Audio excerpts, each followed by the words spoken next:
नमस्कार दोस्तों, मैं आज बात करना चाहूँगा प्रकृति पर।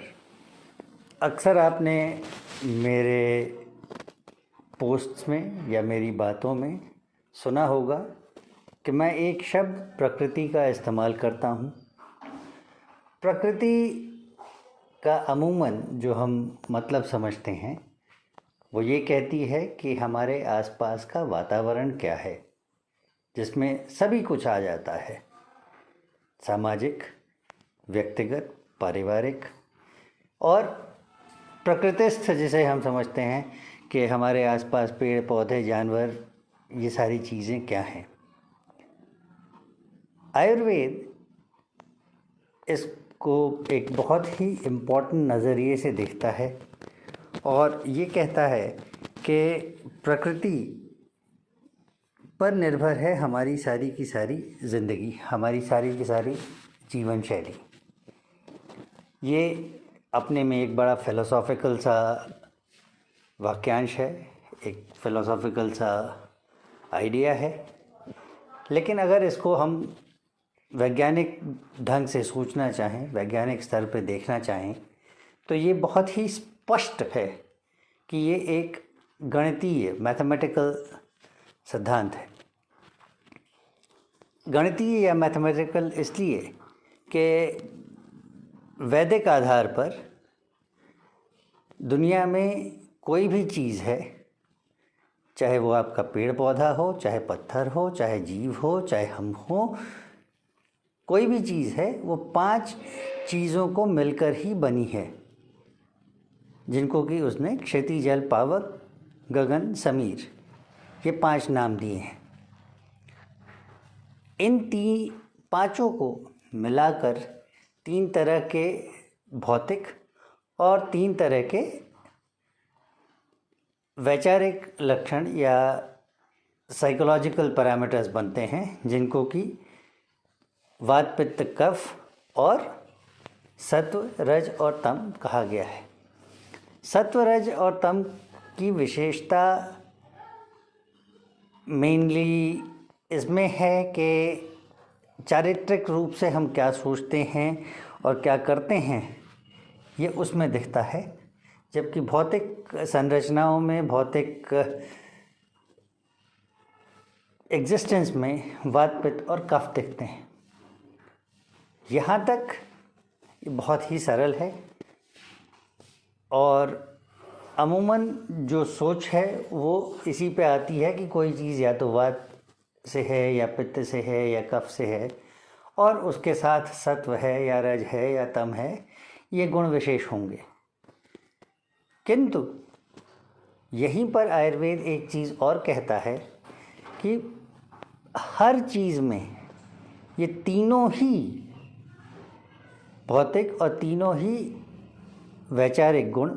मौजूद होंगे, और कब किस समय पर कौन सा अधिक स्पष्ट होगा, ये तय करेगा कि उस जगह पर किस तरह की अभिव्यक्ति होगी। यानी अगर हम शरीर के बाहर आके कुछ देखना चाहें, कोई एक पत्थर लेके देखना चाहें, तो उसमें वात, पित्त और कफ तीनों एक साथ होंगे और सत्व, रज, तम के गुण भी तीनों एक साथ ही होंगे। कौन सा बाकी जो गुण हमको सामने से दिखते हैं और उनको हम किस आधार पर समझते हैं, ये तय करता है कि उस पत्थर के मूल गुण क्या होंगे, कि वो वात प्रकोपक है या वात शामक है, या पित्त प्रकोपक है, पित्त शामक है, या दोनों को करता है, या कुछ और गणितीय। तो ये एक बहुत ही मूल आइडिया और प्रिंसिपल है, जो कि एक चीज़ तय कर देता है कि गणितीय आधार पर, गणितीय सिद्धांत पर, अगर हमारे पास 6 स्पष्ट अलग अलग अवयव हैं तो उनकी कितनी अधिक संभावनाएं बन सकती हैं, और उसके बाहर जाकर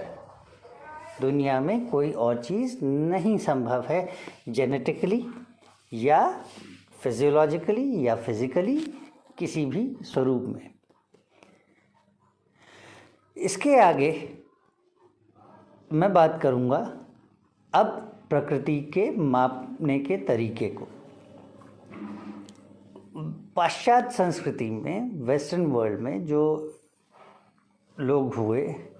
या जो चिकित्सक आयुर्वेद के हिंदुस्तान से बाहर गए और उन्होंने अपने को पाश्चात्य संस्कृति में ढालने की कोशिश की, उन्होंने व्यावसायिक दृष्टिकोण से कुछ प्रकृति मापक सॉफ्टवेयर्स बनाए। क्योंकि पाश्चात्य संस्कृति इस चीज़ को बढ़ावा देती है कि इंसान स्वयं से खुद कितने काम कर सकता है और दूसरे के ऊपर डिपेंडेंस ना आए। कई जगह पर वो इसके कारण गलत भी होते हैं, कहीं पर वो सही भी होते हैं, वो उनकी अपनी एक सामाजिक धारा है। लेकिन उसको आधार बनाकर और इस वैषम्य का फ़ायदा उठाते हुए कि इन देशों में आयुर्वेद को खाद्य की नज़र से देखा गया, चिकित्सा प्रणाली की नज़र से नहीं देखा गया है, और उस पर कुछ अंकुश लगाए गए जिसके कारण कि जो हमारी मौलिक चिकित्सा संबंधी दवाएं हैं उनका इस्तेमाल नहीं होता। ये उसका एक कानूनी परिदृश्य है। लेकिन इन चिकित्सकों ने प्रकृति मापन को एक आधार बनाया और उसके लिए इन्होंने टेक्नोलॉजी का सहारा लेते हुए कुछ सॉफ्टवेयर्स बनाए। जितने भी सॉफ्टवेयर बने ज़्यादातर ऐसे हैं जो सिर्फ इसकी बात करते हैं कि व्यक्ति अपने मन से जो भी सवालों के जवाब है वो दे देता है और उसके तुरंत बाद उसको वहीं सिस्टम पर, कंप्यूटर पर देखने को मिल जाता है कि उसकी शारीरिक या मानसिक या दोनों प्रकृति क्या है। अगर हम चिकित्सा परिभाषा में आ जाएं तो चिकित्सा परिभाषा ये कहती है कि व्यक्ति विशेष जो भी उत्तर देगा वो प्रकृति जो मिलेगी वो विषम मिलेगी, वो सम नहीं मिलेगी। मतलब कि उसमें कोई न कोई भेद होगा जो कि उसकी मूल प्रकृति के दूर होगा। यानी कि किसी भी समय पर ऐसी चीज़ को देखते हुए समझा जाए कि कोई भी व्यक्ति सूक्ष्म रूप से सर्वथा रोगी है और उसको एक विषम अवस्था में जीने की आदत पड़ चुकी है। उस अवस्था से बाहर आना,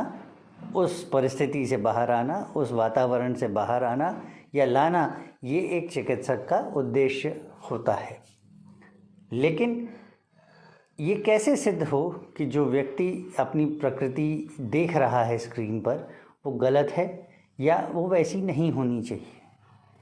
इसका एक ही आधार हो सकता है कि हम ये तय करने की कोशिश करें कि किसी भी व्यक्ति की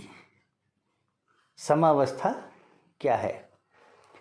अगर हम किसी भी व्यक्ति की समावस्था के गुणों को मापना चाहते हैं तो आयुर्वेद में 7 विभिन्न परिदृश्य हैं, उन सभी का गणितीय मापदंड बनेगा और वो एक कॉम्प्लेक्स अरिथमेटिकल कैलकुलेशन होगी। फ़िलहाल अगर हम सबसे सरल एक चीज़ उठाना चाहें तो वो होगी व्यक्ति की आयु, क्योंकि आयु चाहे वो दुनिया का कोई भी कोना हो सम रहेगी, नहीं बदलेगी। हमने आयुर्स्कैन जो सॉफ्टवेयर है जिसके विषय में हम बात कर रहे हैं, इसी को आधार बनाते हुए एक आधार मानने की कोशिश की है कि एक व्यक्ति जब पैदा होता है और जब वो मरता है, जो कि वैदिक सिद्धांतों के हिसाब से 121 वर्ष तक की एक समायु है एक योनि में, उतने समय में कफ प्रधान से वात प्रधान होता है, सत्व प्रधान से तमो प्रधान होता है और ये उसके शरीर का मौलिक स्थिति होती है। यानी कि वात पित्त कफ का बैलेंस भी शरीर में उम्र के साथ लगातार बदलता रहता है। इस बदलते परिमाण को हमने एक स्टैंडर्ड मानने की कोशिश की है और इसको सामने रखते हुए कोई भी व्यक्ति कितने आंसर्स देता है, क्या जवाब देता है, उसके आधार पे वो अपनी जो प्रकृति बता रहा है, इन दोनों के बीच का फ़र्क जो सम प्रकृति है जिसकी कि हम उम्मीद कर रहे हैं और जो प्रकृति व्यक्ति विशेष अपने सवालों के जवाब के रूप में बता रहा है, इन दोनों के फ़र्क को आयुर्वेदिक चिकित्सा सिद्धांत में विकृति कहा गया है और इसी को मापने का प्रयास है आयुर्स्कैन से। जब हम इस विकृति को मापते हैं तो फिर हम आयुर्वेद के चिकित्सा सिद्धांत की ओर जाते हैं कि हम उस व्यक्ति को समावस्था की तरफ वापस लेके जाएंगे। जब हम वापस समावस्था की ओर ले जाने की बात करते हैं तो फिर हम उसके पूरे वातावरण पर काम करते हैं। उसके न सिर्फ दवाओं से चिकित्सा होती है बल्कि उसके खान पान, रहन सहन, परिवर्जन सभी आधार काम में लाए जाते हैं और इन सभी का समावेश जीवन शैली नियामन या जीवन शैली प्रबंधन के रूप में स्थापित होता है। अगर मैं व्यावहारिक रूप से कहूँ तो जो आज की दुनिया में लाइफस्टाइल कोच या फूड कोच या मेटाबॉलिज्म कोच इस तरह के लोग हुए हैं या जो विधाएं प्रचलन में आ रही हैं खाद्य वर्ग के कर्मियों की ओर से, जैसे डायबिटीज़ रिवर्सल या थायराइड रिवर्सल या पीसीओएस रिवर्सल की बातें करते हैं, या कुछ ऐसे वैज्ञानिक शोध हैं शरीर के वातावरण को लेकर जिसमें कि ब्लड पीएच और इन चीज़ों के ऊपर काम किया गया है और ये सिद्ध करने की कोशिश की गई है कि शरीर में अगर शरीर का पीएच जिसे कि अम्लीयता कहा जाएगा या क्षारीयता कहा जाएगा, उसको एक स्तर पे बना के रखा जाए तो शरीर निरोग रहेगा।